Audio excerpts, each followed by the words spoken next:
Ramai ejen baru takut nak approach pelanggan pertama sebab takut kena reject, takut orang pandang pelik, takut tak tahu nak cakap apa-apa.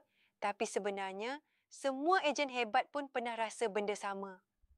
Rahsianya mudah, iaitu anda ubah fokus daripada nak jual rumah kepada nak bantu orang cari rumah terbaik. Bila kita niat nak membantu, bukan nak menjual, aura kita jadi lebih yakin dan natural.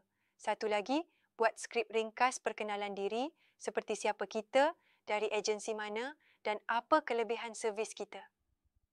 Hafal sampai lancar sebab keyakinan datang bila kita dah bersedia.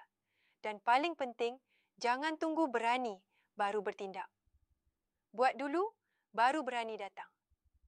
Setiap no yang kita dapat, bawa kita makin dekat dengan yes.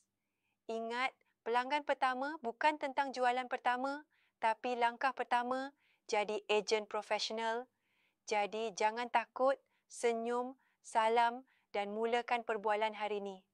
Klik link di bawah ni untuk maklumat lanjut.